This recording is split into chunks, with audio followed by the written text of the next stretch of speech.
안녕하세요. 미용실을 운영하며 딸 하나를 키우고 있는 30대 여성입니다. 고등학생 때부터 진작에 미용 쪽으로 진로를 잡았으니 벌써 16년째 이 일을 하고 있고요. 사실 처음에 미용을 하겠다고 부모님한테 말씀드렸을 때 두 분 다 얼마나 반대를 하셨는지 몰라요. 제가 고등학교에 갈 때만 하더라도 인문계 고등학교가 아니라 여상이나 미용고를 가면 날라리라고 생각하는 사람들이 많았거든요. 저희 부모님도 막연히 그런 편견을 가지고 계셨던 거죠.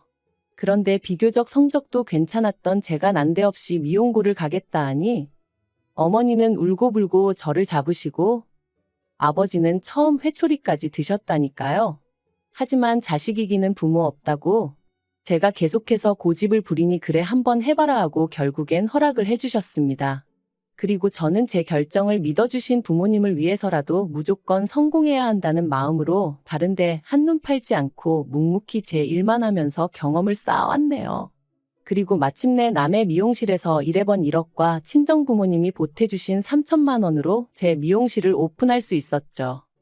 그리고 이렇게 본격적으로 미용실을 오픈하고 얼마 되지 않아 남편이 저에게 프로포즈를 해왔습니다. 친구 소개로 만나서 사귄 지 4년차가 돼가던 해였기에 솔직히 시기상으로는 성급한 프로포즈는 아니었죠. 하지만 저는 제 미용실을 제대로 운영해 나가고 싶었기에 남편의 프로포즈가 부담스러웠어요. 사실 결혼이라는 게 식만 올리면 끝이 아니잖아요. 남편은 아이도 둘은 낳고 싶다며 연애 때부터 노래를 해댔으니 분명 결혼하자마자 아이를 원할 게 뻔했는데 아이를 낳게 되면 산후조리도 해야지. 이후로도 엄마인 제 손이 필요할 걸 생각하면 정말이지 엄두가 나질 않더라고요. 그래서 남편에게 미용실이 자리를 잡을 때까지만 기다려달라고 했어요. 제 생각엔 2년에서 3년이면 충분할 것 같았거든요. 하지만 남편은 계속해서 결혼도 출산도 다 때가 있는 거라며 저처럼 생각하면 아무것도 못한다며 저를 설득하려 들대요. 그뿐만이 아니었습니다. 심지어 언젠가는 혹시 사랑이 식은 거냐 해가며 제 앞에서 눈물을 보인 적도 있어요. 그러니 더는 그런 남편을 밀어낼 수가 없었고 그렇게 부부의 연을 맺게 되었죠. 처음 몇 달간의 신혼생활은 정말 꿈만 같았어요. 비록 남편은 회사 일로 저는 미용실로 바쁜 하루하루를 보내긴 했지만 그래도 한 공간에서 같이 생활을 해나간다는 게 즐겁고 행복했거든요. 그리고 결혼한 지 1년 만에 조심한다고 했는데도 결국 임신을 했습니다. 사실 이렇게 이야기하면 어떻게 들릴지 모르겠지만 저는 아이를 원하기도 했고 동시에 원하지 않기도 했어요. 무슨 말이냐 하면 남편과의 결혼 생활이 만족스러웠으니 아이까지 있으면 얼마나 더 행복할까 싶으면서도 동시에 미용실을 생각하면 지금 아이를 갖는 건 타이밍이 좋지 않다 그런 고민을 했던 거지요. 하지만 임신이라는 게 제가 원하는 대로 되는 건 아니잖아요. 결국 12월 크리스마스를 앞두고 저는 제 임신 사실을 알게 되었고 그때는 언제 내가 고민을 했었나 싶을 정도로 감격스러울 뿐이었습니다. 그런데 제 임신 소식을 듣고 무척이나 기뻐하시던 친정부모님과 달리 시부모님 특히 어머님의 반응은 냉랭하기 짝이 없었습니다. 제가 무슨 말을 한 것도 아닌데 일 핑계로 당신한테 아이를 맡길 생각이라면 꿈도 꾸지 말라는 식으로 말씀을 하셨으니까요. 그리고 저는 그럴 생각이 정말 요만큼도 없었기 때문에 그런 어머님의 말씀이 서운하기보다는 어이가 없을 뿐이었지요. 사실 어머님과 저는 시작부터 사이가 좋지가 않았어요. 어머님께선 상견례 자리에서 저와 저희 친정부모님한테 대놓고 무려 4년제씩이나 졸업한 내 아들이 프로포즈를 했는데 그걸 제가 거절했다는 이야기를 듣고 기도 안 차대요. 하고는 불평을 하셨고 그런 이야기를 듣고 화가 나신 저희 친정어머니께서 정말 속상하셨겠어요. 저희도 그쪽 아드님이 결혼 좀 해달라고 저희 딸 앞에서 울었다는 이야기를 듣고는 얼마나 당혹스러웠는지 몰라요. 하시며 한 방 먹이셨거든요. 정말이지 그때를 생각하면 지금도 가시방석에 앉은 듯 마음이 불편해진다니까요. 그리고 어머님께선 이후로 저희 친정어머니가 당신 앞에서 거들먹거렸느니 어쩌니 하시며 번번이 싫은 소리를 하셨으니 아무리 제가 힘없는 며느리의 입장이었다지만 그런 이야기를 듣고 가만히 있을 수가 있었겠어요. 결국 참다 못한 제가 어머님께 어머님도 누가 어머님 앞에서 어머님 아들 흠잡으면 싫으시잖아요. 저희 친정어머니도 그래서 그러셨던 거니 이해 좀 해주세요. 하고 한마디 했습니다. 그러니까 이제 제가 저희 어머니 닮아서 상대가 누구건 간에 하고 싶은 말은 다 하고 산다고 아주 웃기지도 않는 집구석이네 어쩌네 하시더니 급기야는 대놓고 저를 무시하고 깔보기까지 하셔서 저도 마음이 많이 상한 상황이었거든요.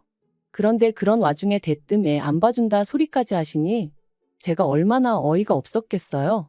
심지어 다른 시댁에선 산후조리원비도 주고 그런다던데 그런 건 물론 바라지도 않았지만 이런 방구도 없으셨으면서 말해요. 그래서 저도 걱정 마시라고 어머님한텐 부탁 안 드린다 했네요. 그리고 어느덧 시간이 흘러 출산 예정일까지 한 달도 남기지 않았던 때 어머님의 생신이 있었습니다. 저는 남편에게 나는 안 갈 테니 당신하고 신우하고 챙겨드리라 했고 남편도 알겠다고 했어요. 그런데 어머님께서 그런 법이 어딨느냐 하시며 그래도 얼굴은 비추고 가는 게 예의 아니냐 하시대요. 신우도 하는 말이 어머님이 음식을 하라는 것도 아니고 와서 다 같이 축하하고 밥이나 한 끼 먹고 가라는 건데 그것도 어렵냐며 싫은 티를 냈고요. 그래서 결국 울며 겨자 먹기로 시댁에 갔습니다. 그런데 막상 도착하니까 어이가 없었어요. 왜냐하면 정말 먹을 거라곤 하나 되어 있는 게 없었거든요. 혹시나 싶어 그나마 제가 그 와중에 갈비를 좀 재워갔으니 망정이지 어떻게 미역국 하나 준비가 안 되어 있느냔 말이죠. 하지만 저를 정말 어이없게 한 건 그것만이 아니었어요. 결국 제가 준비해간 갈비에 냉장고에 있던 밑반찬 몇 가지를 꺼내 식사를 시작하고 이런저런 대화가 오가던 때였습니다. 대뜸 어머님이 저더러 산후조리는 어떻게 할 거냐고 물으시대요. 그래서 제가 산후조리원에 가서 해야죠 하고 대답했어요. 요즘 산후조리원 안 가는 사람이 없고 어머님도 신우가 첫째 낳을 때 다녀왔으니 아실 텐데 왜 이런 질문을 하시나 싶었고요. 그런데 어머님께서 저더러 산후조리원에 간다고 100% 몸이 회복돼서 나오는 것도 아닌데 돈 아깝다며 그런 건 원래 친정어머니가 해주는 거라고 친정에 가서 몸조리를 하는 건 어떻겠냐대요. 그래서 제가 신우도 여기 와서 산후조리 했냐고 물었습니다. 어머님 당황하시라고 그런 질문을 했다기보단 어머님이 하시는 말씀하고 행동이 따로 노니까 약간 짜증이 나서 반항심에 여쭤본 거였죠. 그리고 그런 제 질문에 어머님은 그때야 뭘 몰라서 보내신 거고 보내보니까 가도 별거 없구나 싶어서 저한테 가지 말라고 하는 거라나요? 그런 어머님의 대답에 신경질도 나고 그래서 저도 어머님더러 그럼 뭐 다른 사람들은 다 바보라서 그 비싼 돈을 주고 산후조리원을 가겠냐고 받아쳤습니다. 다들 뭐가 달라도 다르니까 비싸도 2주고 3주고 가 있는 거 아니겠냐고요. 그리고는 그 말을 하지 말았어야 했는데 홧김에 그만 친정어머니가 산후조리에 쓰라고 2천만 원을 주셨단 이야기를 해버렸어요. 사실 친정어머니께서 제가 대학도 안 갔지 시집 갈 때도 제가 제 힘으로 갔지. 그러니까 이래저래 못 해주신 게 마음에 걸리셨던 모양이에요. 그래서 제가 임신한 걸 아셨을 땐 산후조리원비만큼은 꼭 해주고 싶으셨다 하시더라고요. 그리고는 그렇게 현금 2천만 원이 든 통장을 저에게 주셨고 당연히 저는 산후조리원이 이렇게 비싸지는 않으니 이렇게 많이 안 주셔도 된다고 했는데 친정부모님 두 분 다 부모 마음이 그런 게 아니라며 쓸 만큼 쓰고 나머지는 가지고 있다 나중에 요긴하게 쓰라셨어요. 그래서 저는 이 돈은 시부모님은 물론이고 남편에게도 숨길 생각이었는데 아무튼 방정맞은 제 입을 탓해야 했죠. 2천만 원이란 소리에 어머님의 눈이 휘둥그레해지더니 저더러 정말 그 돈을 다 산후조리원에 쓸 거냐 되물으셨습니다. 그리고 아차 싶었던 저는 산후조리원비로도 쓰고 필요할 때 요긴하게 써야죠 하고 대충 둘러대긴 했지만 제 이야기는 더 이상 어머님 귀에는 들리지 않는 눈치였네요. 그리고 그렇게 집에 돌아온 지 이틀째 되던 날 어머님이 전화를 해오셔서는 하시는 말씀이 당신이 곰곰이 생각을 해봤는데 역시나 산후조리원을 가는 건 아까운 것 같다며 대신 당신이 산후조리를 해주시겠다셨습니다. 그래도 아무렴 할머니가 낫지 생판남이 낫겠냐면서 말해요. 그리고 저는 그런 어머님의 말씀에 너무 당황한 나머지 돌려물을 생각도 못하고 갑자기 왜 그러시냐고 대놓고 물었어요. 분명히 임신 소식을 알렸을 때만 하더라도 제가 무슨 말을 하기도 전에 애는 못 봐준다며 사람을 무안하게 하셨던 분이셨으니까요. 하지만 어머님께선 계속해서 당신이 해줄 건 없고 애라도 봐주고 싶어 그런다며 고집을 피우셨는데 솔직히 저랑 어머님이랑 평소에 사이가 좋았다면 어머님의 그런 말씀이 조금은 애틋하게 그리고 감사하게 들렸을지도 모르겠습니다. 하지만 전혀 그런 관계가 아니었다 보니 어머님이 그렇게 나오시는 게 불편하기만 했네요. 그리고 까놓고 말해서 어머님께 제 산후조리를 맡기면 하다못해 제가 어머님한테 안 말아도 한번 시원하게 받을 수 있겠나 싶더라고요.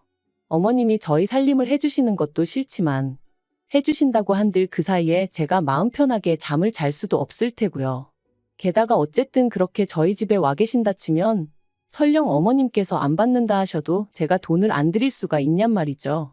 결국 돈은 돈대로 쓰고 몸조리는 하나도 못할 게 뻔했습니다. 그래서 제가 어머님더러 산후조리만큼은 제가 알아서 하겠다고 했어요. 요새는 출산하는 병원에서 소개도 해주니 걱정 안 하셔도 된다고요. 그러자 어머님도 더는 하실 말씀이 없으셨는지 그래 너 잘났다 하시고는 전화를 탁 끊어버리시대요. 그 일이 있고 며칠 뒤 저는 출산을 했고 눈에 넣어도 아프지 않을 딸을 낳았습니다. 병원에 오신 어머님께서 기어이 산후조리원에 갈 거냐 하시는데 옆에 계시던 친정어머니께서 당연한 거 아니냐며 저 대신 대답을 해주셨어요. 그리고는 산후조리원에서 나오는 대로 친정으로 데려가서 2주 정도 더 데리고 있을 거라고 하시더라고요. 그러자 어머님께서 그러면 당신 아들이 한 달 가까이 혼자 있어야 되는데 그게 말이 되냐며 짜증을 내시대요. 물론 저희 친정어머니께서 다 큰 어른이 한 달 혼자 있는 게 뭐가 대수냐며 우리 딸애랑 결혼하기 전에도 혼자 살았다는데 별 걱정을 다 하신다고 어머님 입을 막아버리셨지만요. 그런데 어휴, 그 타이밍에 그렇게 일이 겹칠 줄 누가 알았겠어요? 산후조리원에서 퇴소하고 친정에 도착한 지 이틀째 되던 날이었습니다. 높아진 친정어머니 목소리에 잠에서 깼는데 누구랑 통화를 하고 계신 건지 어머니 표정이 좋지가 않았죠. 그리고 이내 어머니가 전화를 끊으신 걸 보고는 누군데 그러냐니까 저희 어머님이라면서 하시는 말씀이 어머님이 넘어지셨답니다. 어디 계단에서 발을 헛디디셨는지 아무튼 넘어지셔가지고 어깨를 다치셨다는 거예요. 그러면서 어머님이 아무래도 제가 와야 할 것 같다고 그러셨다나요? 당신 수발 들 사람이 마땅치 않다면서 말이죠. 그리고 친정어머니는 그런 어머님에게 지금 내 딸이 여기 놀러와 있냐고 생각이 왜 이렇게 짧으시냐고 화를 내셨던 거고요. 아무리 어머님이시라지만 어찌나 어이가 없던지. 하지만 한편으론 정말 안 가도 되나 싶대요. 그래서 친정어머니께 괜찮을까 하니까 저더러 네 몸은 네가 챙겨야 되는 거라며 여자가 산후조리를 잘못하면 평생 힘들다고 그쪽은 신경 쓸 것도 없다셨어요.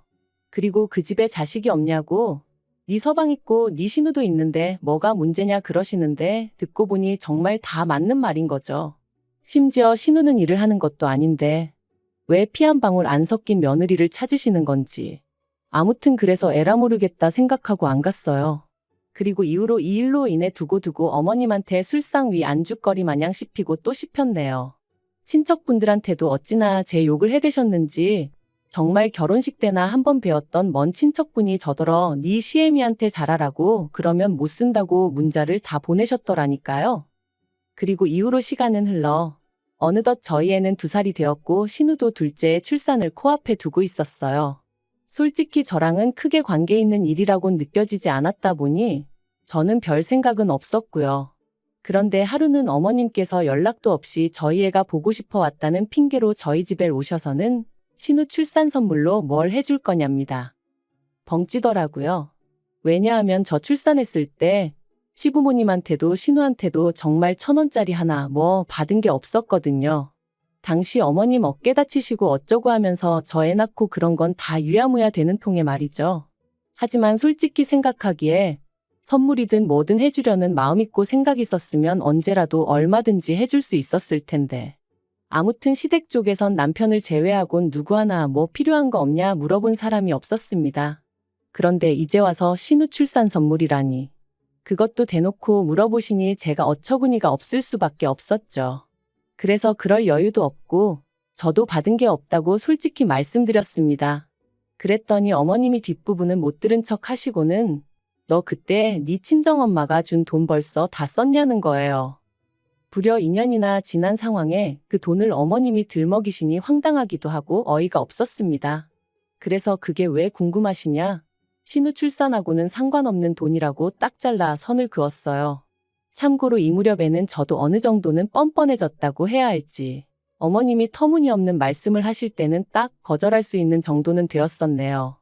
아무튼 제가 그렇게 나가니 어머님이 저더러 너 참 인정머리 없다 하시고는 네 신우도 산후조리원에 가야 할 거 아니냐 그러셨습니다. 그런데 심해부가 실직하고 벌이도 없고 그쪽 시댁도 형편이 어렵다 하니 어쩌겠냐고.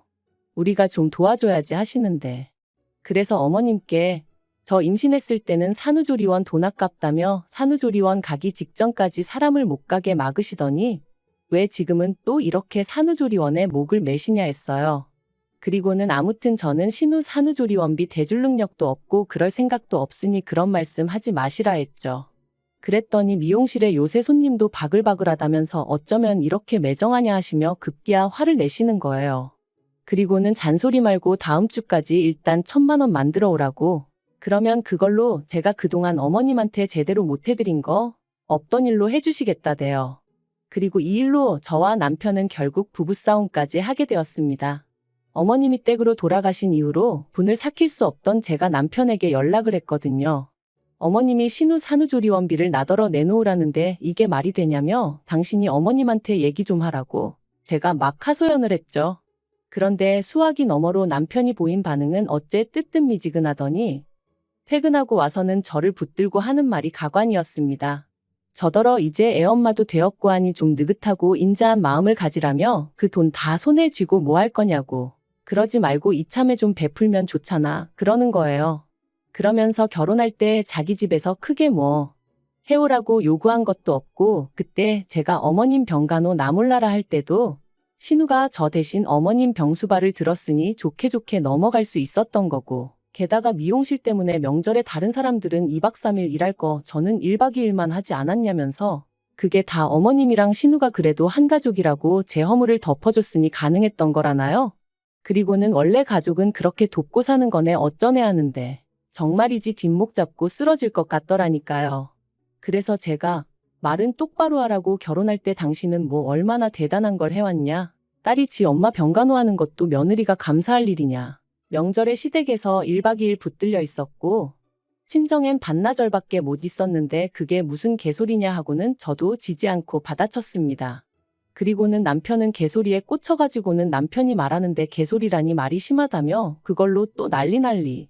진짜 제가 다 적을 수가 없어서 그렇지 개싸움도 그런 개싸움이 없었다니까요. 그리고 결국 이 일은 부부싸움에서 그치지 않고 양가 부모님들의 싸움으로 번져버렸습니다. 남편이 촉새마냥 저랑 싸운 걸 어머님한테 말씀드렸고 어머님은 이게 다 제가 가정교육을 못 받고 대학을 안 나와 그런 거라며 저희 친정어머니한테 연락을 하셨으니까요. 그리고 그 사실을 알게 된 저는 평소에 저희 친정부모님을 얼마나 우습게 생각했으면 번번이 다이렉트로 연락을 하시냐고 어머님에게 소리를 질렀습니다.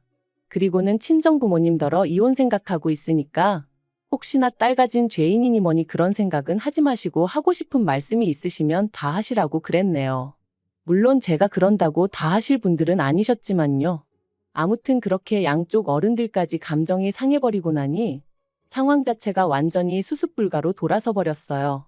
그래서 당시에는 이혼도 오히려 수월하게 할 수 있었고요. 그런데 이혼하고 완전히 남남이 된 지 반년쯤 되었을까? 1년에 4번 아이를 보여주기로 되어 있었기에 어쩔 수 없이 남편과 마주하게 되었는데 남편이 묻지도 않았는데 자기 집 이야기를 주절주절 떠들어대더군요. 듣자하니 신우는 심해부랑 이혼했고 어머님은 어깨가 다시 안 좋아지셔서 지금은 아예 오른쪽 팔은 거의 쓰지 못하시는 상황이라고요.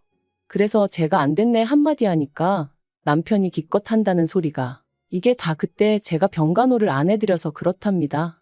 자기 누나 성격 알지 않냐고 거긴 저처럼 야무지지가 못하다며 그 당시 저만 제때 와서 어머니를 돌봐드렸어도 지금 저 지경까지는 안 되셨을 거라나요? 그리고는 자기한테 뭐 미안한 감정이 없냐 하더니 애를 생각해서라도 다시 합치면 안 되겠냐입니다. 그러면 자기는 자기대로 저희 부모님한테 못 해드린 거 자기가 아들이다 생각하고 해드릴 거니까 저도 저대로 어머님 좀 보살펴드릴 순 없겠냐고. 자기 정말 반성 많이 했다면서 뭐든지 처음이 어렵지 두 번째는 할만한 거네 어쩌네. 당연히 말 같지도 않아서 애 앞에서 개망신당하기 싫으면 입 다물라고 했어요. 처음부터 학벌 가지고 사람 무시하고 결혼한 이후로는 어떻게든 며느리 돈이나 빼먹으려고 하고 정말 상종 못할 인간들 아닌가요? 사실 친정 부모님이 여러 가지로 도움을 주고 계시곤 있지만 그래도 여자 혼자의 몸으로 돈 벌고 애도 키우고 하는 게 쉬운 일은 결코 아니에요. 하지만 만약에 제가 결단을 내리지 못하고 계속 이리저리 끌려다니며 살았다면 지금의 이 자유로움과 행복 그리고 만족감은 결코 느끼지 못했을 겁니다. 혹시나 이혼녀라는 그 타이틀이 무서워 결단을 내리지 못하는 분이 계시다면 이혼한다고 세상이 어떻게 되는 거 아니라는 거, 이혼은 행복으로 가는 지름길의 또 다른 이름이라는 걸 꼭 말씀드리고 싶네요. 나의 행복은 내가 만들어가는 거라는 거, 그것만 기억하세요.